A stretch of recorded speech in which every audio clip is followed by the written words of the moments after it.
It was the night of November 12th, 2024, when my career as a gynecologist was forever divided into before and after. I had been on call countless nights at St. Mary's Women's Hospital in Dallas, Texas. But that evening carved itself into my memory like no other. My name is Michael Lawson. I am 52 years old, and for more than 25 years I have worked as a board-certified gynecologist. I have delivered thousands of babies, treated every imaginable complication, and guided women through both joyous and heartbreaking chapters of their lives. By the time you reach my age and my years of practice, you think you have seen every possible presentation the human body can create. You believe that nothing can truly surprise you anymore. I was wrong. That night began like so many others. The hospital was unusually quiet for a Tuesday. The maternity ward had only 3 patients in labor, all progressing normally. I remember sitting at my desk in the small physician's office tucked away at the end of the corridor, reviewing lab reports and sipping lukewarm coffee. The hum of fluorescent lights, the distant beeping of monitors, the shuffle of nurses' shoes along the linoleum floor. It was the familiar soundtrack of a life lived inside hospital walls. But at 11:38 p.m., my pager erupted with a shrill beep that made my heart jump. A nurse's voice followed over the intercom, urgent and tight with worry. "Dr. Lawson, exam room 4. We need you immediately." I moved quickly through the hallway, my shoes echoing against the sterile tiles. I had no idea that with every step I took, I was walking closer to a case that would haunt me for the rest of my life. Inside exam room 4 was a woman in her early 30s, pale and trembling, clutching her abdomen as if protecting something inside. Her husband stood helplessly at her side, his face drawn with fear. The nurse whispered to me, almost as if afraid to disturb the air around us. "She keeps saying the same words over and over again, doctor. She says it is not hers." I had encountered countless women in distress, but there was something profoundly unsettling in her eyes. They were wide open, unblinking, fixed on the ceiling as though she was listening to something none of us could hear. My training told me this was another late-night emergency.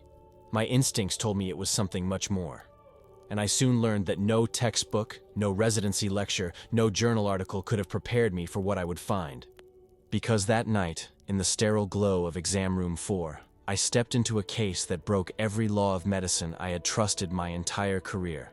A case that still keeps me awake to this day. St. Mary's Women's Hospital is not the largest facility in Dallas, but it has a reputation for handling complex obstetric and gynecologic emergencies with precision. As a Level 2 center specializing in maternal and fetal care, we see everything from routine prenatal checkups to catastrophic hemorrhages that arrive by ambulance in the middle of the night. The staff is highly trained, the equipment state-of-the-art, and after more than 2 decades working there, I knew every hallway, every room, every familiar sound. That night, however, exam room 4 felt different the moment I entered. The overhead fluorescent light buzzed faintly, casting an uneven glow across the room.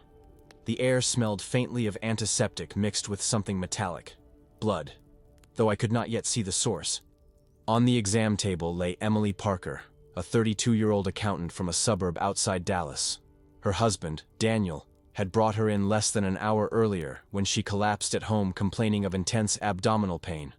He explained that Emily had been healthy until recently. No history of gynecological disorders, no chronic illnesses.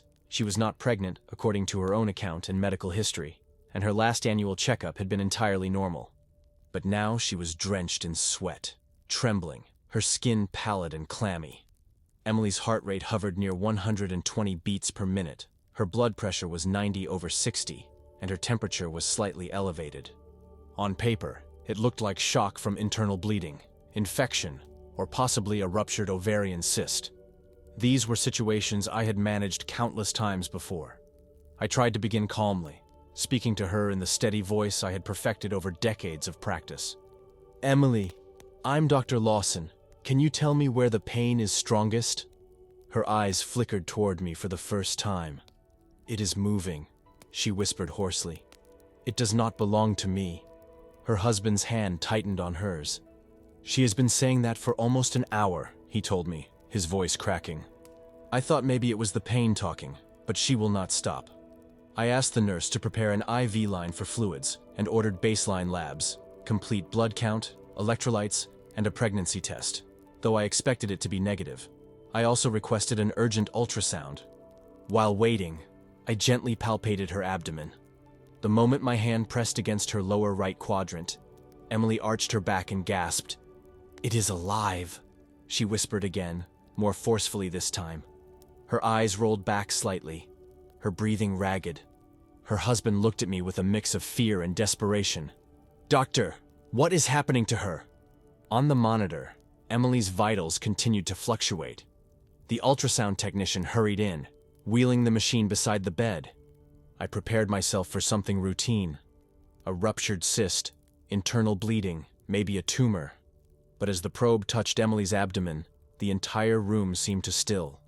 And in that frozen moment, I sensed that this was no ordinary emergency.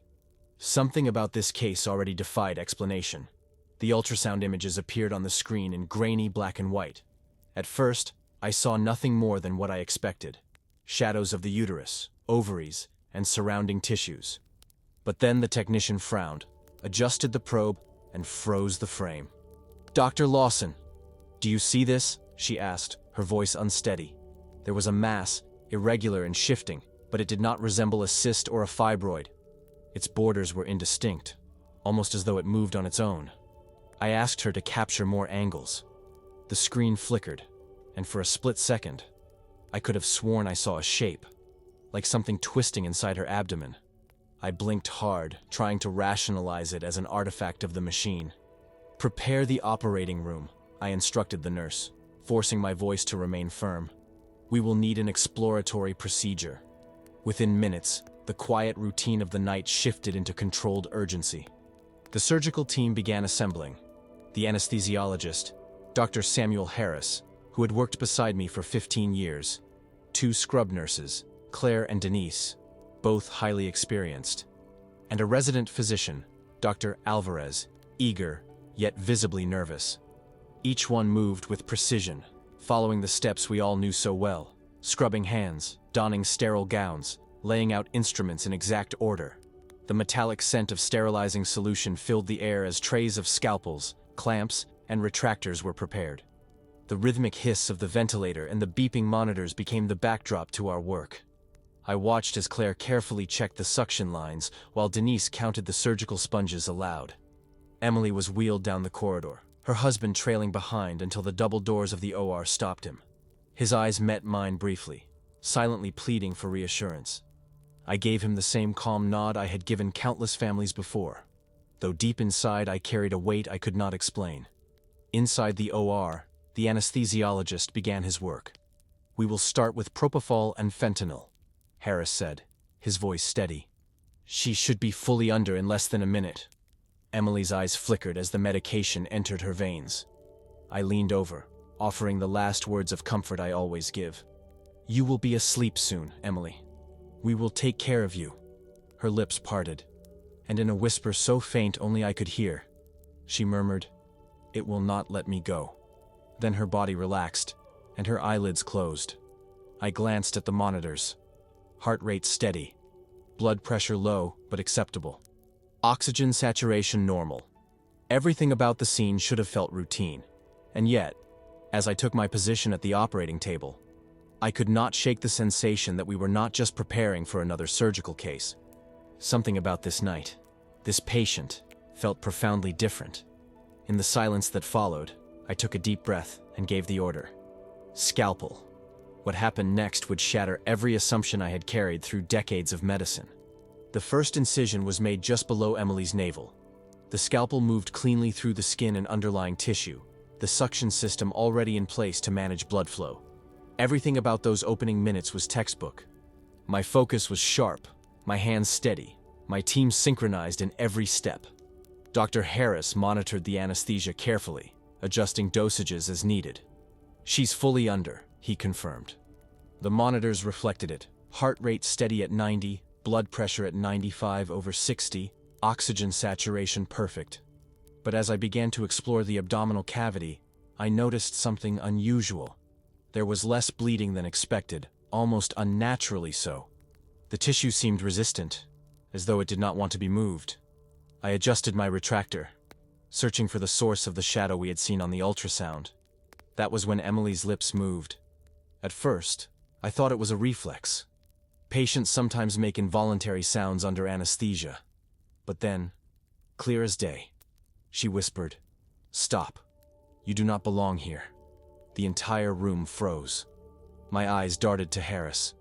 He checked the monitors again, baffled. "She is fully sedated," he said firmly. "There is no way she should be talking." I leaned closer, half convinced I had imagined it. But then her voice came again, stronger this time. "You are not supposed to open it." Claire, one of the scrub nurses, dropped a clamp, the metallic clatter echoing in the sterile room. Dr. Alvarez glanced at me, wide-eyed. "Dr. Lawson, this is impossible," he muttered. I checked the monitors myself. Every parameter suggested deep sedation, propofol and fentanyl at appropriate levels. No sign of awareness. Yet Emily's mouth moved, her voice steady, deliberate, and chilling. "If you keep going, it will not stop," she whispered. A cold wave washed over me. I had read of rare cases of anesthesia awareness, but they were almost always accompanied by elevated vitals. Racing heart, spiking blood pressure. Emily's readings were calm, stable, almost too perfect. Trying to ground myself in the medicine I knew, I pressed forward. "Retractor," I ordered, my voice tighter than I intended. The nurses complied, though their hands shook slightly. As I parted the tissues, I finally saw it. A mass embedded near the right ovary. It pulsed faintly, not with blood, but with a rhythm that seemed foreign. I stared at it, momentarily unable to categorize what I was seeing. And then Emily spoke again, her voice low, resonant, as though it came from somewhere beyond her. "You cannot cut what is not yours." The OR fell into an eerie silence. Even the steady beeping of the monitors seemed muted, as if the room itself held its breath. In that moment, I realized this was no longer a routine emergency. This was the first undeniable crack in the reality I had trusted for decades, and it was only the beginning. I forced myself to breathe slowly, steadying my hands. For more than 2 decades in operating rooms, I had been the voice of calm when panic threatened others. But that night, I felt my own composure slipping. Emily's body was motionless under the drapes. The monitors showed the same steady vitals, perfectly stable, perfectly normal. Yet her lips kept moving, forming words that defied everything I knew about medicine. "Dr. Lawson, behind the vein. It will tear if you cut too far left." I froze mid-movement. She had just given me a precise surgical instruction. My eyes flicked to the mass near her ovary. A major blood vessel ran close by. One wrong angle, and I could have caused a catastrophic hemorrhage. Dr. Alvarez noticed my hesitation. "What's wrong? Did you see something?" I didn't answer him directly. Instead, I angled my scalpel just as Emily had warned, cutting carefully to the right. To my shock, the tissue parted cleanly, sparing the vein entirely. Claire, still pale, whispered, She knew that." The room felt heavier, as if the air itself pressed down on us. Harris shook his head in disbelief. "This is impossible. She's under a deep plane of anesthesia. She cannot know anything, let alone surgical anatomy." But it didn't stop there. As I examined deeper, Emily spoke again. "Clamp ready. You'll need it, now." Almost on cue, a thin vessel ruptured, blood welling faster than expected. Alvarez hurriedly clamped it, stunned. "How did she?" he stammered, unable to finish the sentence. The OR team exchanged nervous glances, their usual rhythm broken. The atmosphere was no longer one of professionals handling a routine case. It was a group of people realizing that something inexplicable was unfolding in front of them. Then came the moment that chilled me most. Emily whispered, "Room 7. The boy is coding." Harris frowned. "Room 7, that's the pediatric OR." Before I could dismiss it as nonsense, the intercom crackled. A nurse's urgent voice filled the room. "Code blue in OR 7. Pediatric cardiac arrest. All available staff report immediately." The entire room froze. Every word Emily had spoken had just been confirmed in real time. Alvarez muttered under his breath, "This isn't happening. This cannot be happening." I wanted to agree with him, to believe there was some rational explanation. But Emily's words weren't guesses. They were accurate, precise, and impossibly timed. As I stood over her, hands trembling despite my best effort to stay calm, she spoke once more. "You are opening something you will not be able to close." The words sank into me like ice water. For the first time in my career, I questioned not just my medical knowledge, but the very reality I was standing in. And deep down, I knew we had crossed a line that no science textbook could ever prepare me for. The silence in the room felt suffocating after Emily's last words.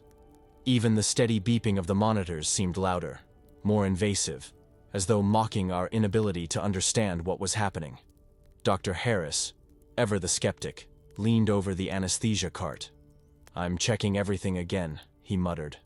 He verified the IV lines, inspected the monitors, recalibrated the gas flow. All values are consistent. Depth of anesthesia is exactly where it should be. She's unconscious by every measure we have. Yet Emily whispered again, her voice distant but steady. "Your oxygen sensor is loose on my finger. Third digit." Claire blinked and quickly moved to check. Sure enough, the pulse oximeter on Emily's left hand was slightly dislodged, giving a less accurate reading. "Doctor, she's right. It slipped." Harris slammed his hand against the monitor. "That's impossible. She can't perceive that." But she had. Moments later, as I prepared to navigate deeper into the pelvic cavity, Emily spoke again, her words chillingly calm. "Dr. Lawson, you won't find what you're looking for there. Look higher, closer to the ligament." I hesitated. For an instant, my professional pride told me to ignore her. This was my field, my specialty, my hands that had done this surgery thousands of times. But something inside me, that gnawing sense that we were in the presence of something beyond us, pushed me to follow her guidance. I adjusted my approach, dissecting closer to the round ligament. To my astonishment, the abnormal tissue we had been searching for was exactly where she said it would be. Alvarez gasped softly. "She guided you right to it." Claire crossed herself silently. The air in the OR shifted again, colder this time. It wasn't just what Emily was saying. It was the weight of each confirmation, each undeniable accuracy that left us with no room for rational escape. And then came the detail that broke me. As Harris leaned over the anesthesia monitors, Emily whispered, "Dr. Harris, your daughter is in the waiting room. She's wearing the red coat. She's crying because she thinks you're not coming." Harris froze, the color draining from his face. His voice trembled. "What did you say?" No one spoke. We all waited, hearts pounding, for what he would do. Finally, Harris turned toward me, eyes wide with a fear I had never seen in him. "My daughter. She is here tonight. My ex-wife brought her. She does have a red coat." The OR went dead silent. Every single member of the team now knew that this was no trick of faulty equipment, no random fluke. Emily was reaching beyond her body, beyond the walls of that operating room, and telling us things she could not possibly know. I looked at the team, at Emily's still body on the table, and felt the ground of science crumbling beneath us. And then she spoke again, softer this time, almost like a warning. "This is only the beginning." Her words echoed in my mind. This is only the beginning. I tried to focus on the task before me, guiding my instruments with precision, but every muscle in my body felt tense, every breath shallow. I had seen hundreds of unusual complications in my career, but never anything that made me doubt the very foundation of medicine itself. Dr. Alvarez whispered, "Maybe she's dreaming. Some kind of partial awareness." Harris snapped back. "She's describing things she can't see, things she shouldn't know. That's not dreaming." Before I could respond, Emily's voice cut through the tension once more. This time it wasn't just about the surgery. It was about me.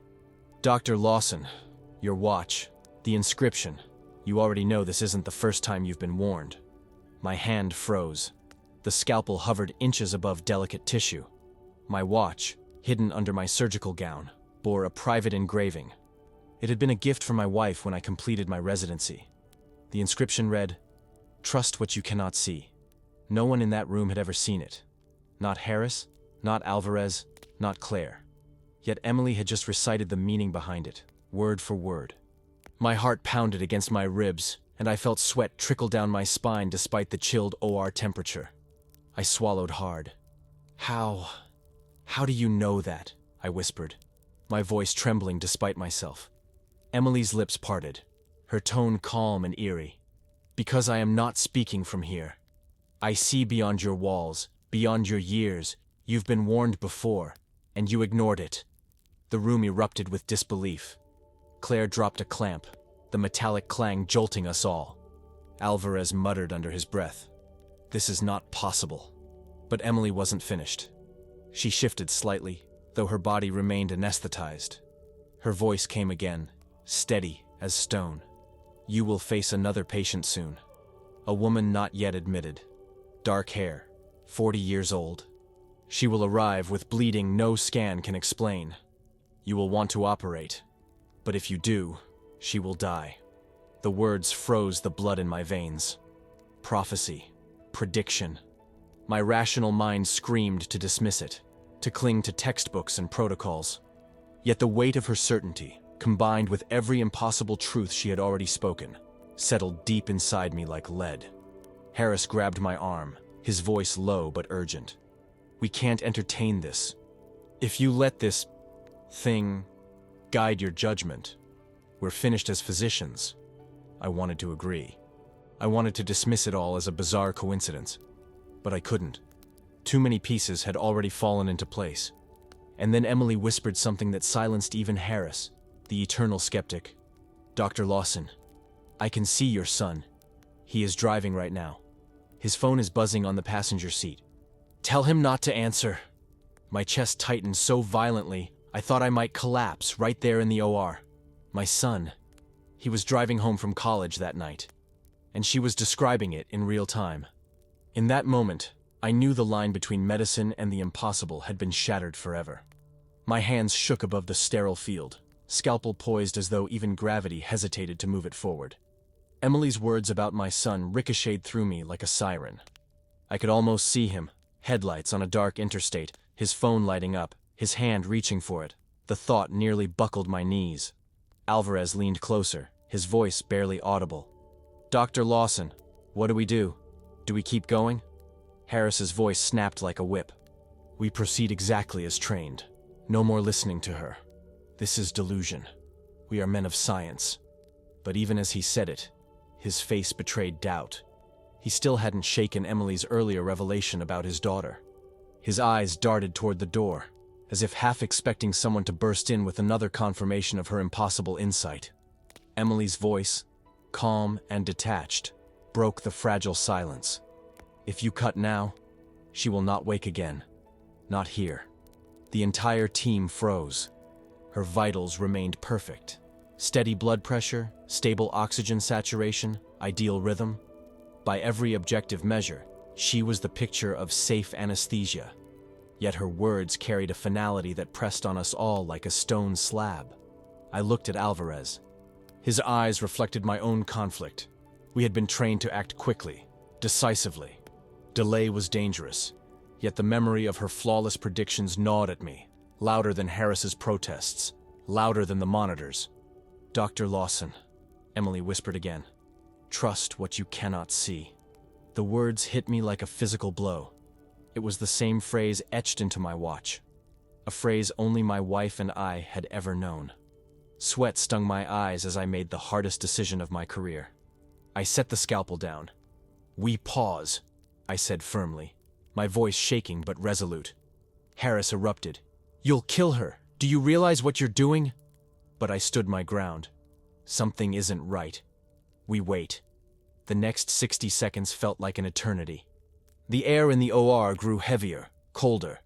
Even the hum of the ventilation seemed to falter. Then suddenly, Emily's heart rate spiked on the monitor. A dangerous arrhythmia appeared, alarms shrieking into the room. Claire gasped. "She's crashing!" If I had cut when planned, her body wouldn't have tolerated the shift. The arrhythmia could have spiraled into cardiac arrest on the table. Harris's protests evaporated as quickly as they had come. He lunged for the crash cart, muttering, "Dear God." We stabilized her with medication, the rhythm slowly settling back to normal. My breath came in ragged gasps behind my mask. Emily's warning had been right. Again. And then, just as her vitals evened out, her lips parted one last time during the procedure. "It isn't me you're saving tonight, doctor. It's yourself." The words rang inside me louder than the monitor alarms. My clinical duty was to finish the surgery, but my very sense of reality was unraveling in that moment. I had crossed into a place no surgeon, no physician, was ever prepared to stand. The arrhythmia faded, the alarms silenced one by one, and a fragile calm settled back over the operating room. My gloves were damp with sweat beneath the sterile latex, my mask clinging to my skin as though the air itself had thickened. Alvarez exhaled sharply. "She's stable again. We should finish this before anything else happens." Harris didn't answer. His hands hovered over the monitors, his eyes distant, haunted. The arrogance he usually carried in the OR was gone. He looked like a man who had just seen his entire world tilted off its axis. I forced myself to refocus. The abnormal tissue had to come out. Moving carefully, I began the delicate dissection once more. This time, Emily remained silent.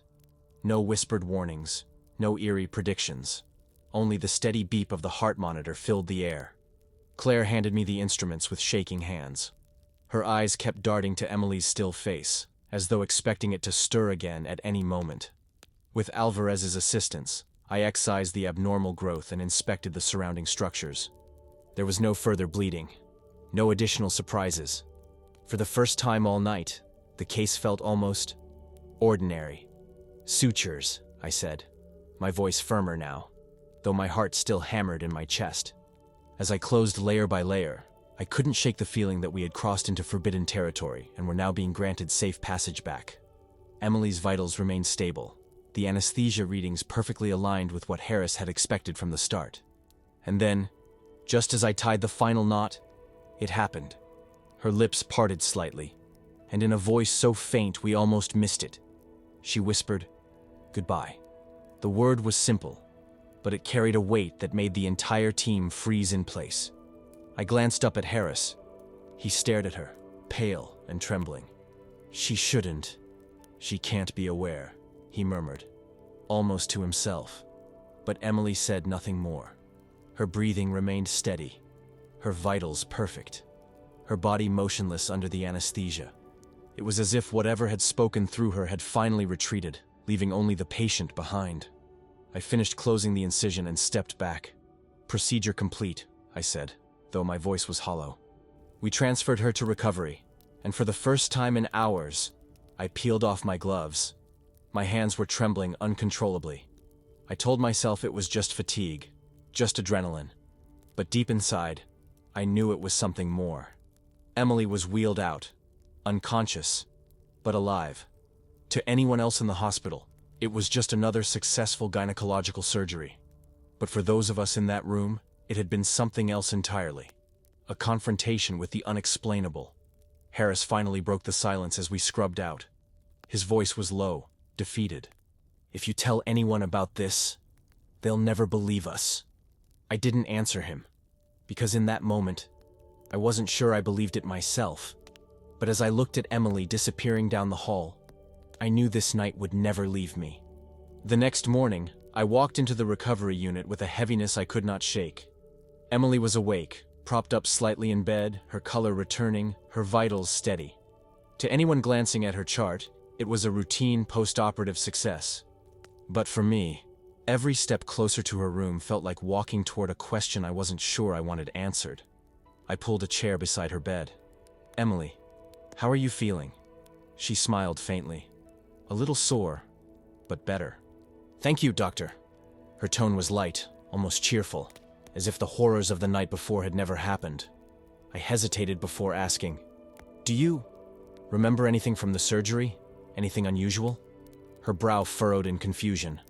"No, just talking to the anesthesiologist before I went under, then waking up here." "Why?" I studied her face for any flicker of recognition, but there was none. She looked at me like any other patient would, tired, grateful, but unaware. To test her further, I asked, "Do you know what an ovarian ligament is? Or a pulse oximeter?" Emily laughed softly. "No, doctor. I'm not a nurse." I wouldn't know what any of that is. The words hit me harder than I expected. She had been speaking like a trained surgeon during the operation, yet now she couldn't even identify basic anatomy. When I left her room, I found Harris waiting in the hallway, arms crossed, eyes sunken. He spoke without looking at me. "She doesn't remember, does she?" I shook my head. "Nothing." We both stood there in silence. Finally, Harris muttered, "Good. Let it stay that way." Then he walked off, shoulders slumped, the weight of disbelief still etched into him. Over the following weeks, I buried myself in research. Every night after rounds, I scoured medical journals, case reports, even obscure conference abstracts. I found references to awareness under anesthesia, but those were rare, fleeting moments. Patients hearing snippets of conversation, feeling pressure or vague pain. None described what we had witnessed, accurate medical predictions, knowledge beyond training, details about events outside the room. I contacted a colleague at another teaching hospital in Boston, a man I trusted. After I described the case, he went silent on the phone for nearly a minute before answering. "You know what you're describing doesn't exist in medical literature. Be careful, Lawson. Talking about this could ruin your career." But I couldn't let it go. I reviewed every chart, every log from that night. The anesthesia records were flawless. Equipment checks verified normal function. Nothing was out of place. By every standard of modern medicine, Emily had been deeply anesthetized, unaware, incapable of what we had heard. And yet, we all had. I began to wonder if this was an isolated anomaly, or if countless other patients had lived through similar experiences, conscious, observing, remembering nothing afterward. A chilling thought gripped me. How many of my surgeries had carried witnesses I never knew existed? It has been months since that night, yet I still replay every moment in my mind. The sterile lights of the operating room, the tremor in my own hands, the way Emily's voice seemed to drift from someplace both inside and far beyond her body. I have delivered thousands of babies, removed countless tumors, sutured vessels thinner than a strand of hair. My life has been built on precision, evidence, and trust in the science that guides every decision. And yet, one single night unraveled all of it. I think often about the phrase she repeated, "Trust what you cannot see." It was etched into my watch as a private message from my wife, a phrase meant to remind me of faith during long nights of training. But how could Emily have known it? No scan, no chart, no medical record contained those words. Sometimes, when I lie awake in the quiet hours past midnight, I wonder if her words about my son prevented something tragic that night. I did call him after the surgery, my voice sharp with urgency. He admitted he had been tempted to grab his phone while driving. "Dad, I don't know why you called at that exact moment," he said, "but you probably saved me from a wreck. Was it coincidence? Or was Emily somehow seeing threads of possibility none of us could imagine?" I left her follow-up visits with more questions than answers. She healed well, her prognosis excellent. She remained cheerful, grounded, and completely unaware of the extraordinary things she had said under anesthesia. When I cautiously pressed her, she shook her head, smiling. "I don't remember anything, doctor. You all just did your job." But we hadn't. Not in the way she believed. What haunts me most is not Emily's silence after the fact. It's the thought of how many other patients may have lived through similar states, unable to vocalize them. How many men and women have floated above their own bodies, watching surgeons work, hearing secrets never meant to leave the OR. How many have returned with no memory, while their doctors remained blissfully unaware. Medicine teaches us to measure, to quantify, to explain. But that night reminded me that not everything can be bound by numbers or charts. Consciousness may not be confined to the brain. It may extend, stretch, drift in ways our science hasn't even begun to comprehend. I still work as a gynecologist. I still step into operating rooms, still guide my scalpel with steady hands. But every time a patient drifts under anesthesia, I pause. I wonder if their awareness is truly gone, or if, somewhere beyond the veil, they are still watching, still knowing, still waiting. This case remains the most haunting of my career. Not because of the surgery itself, but because of what it revealed. That everything we think we know about life, about death, about consciousness, maybe only the surface of a deeper, darker truth. And every night, before I close my eyes, I hear her voice again. Soft, steady, undeniable. Trust what you cannot see.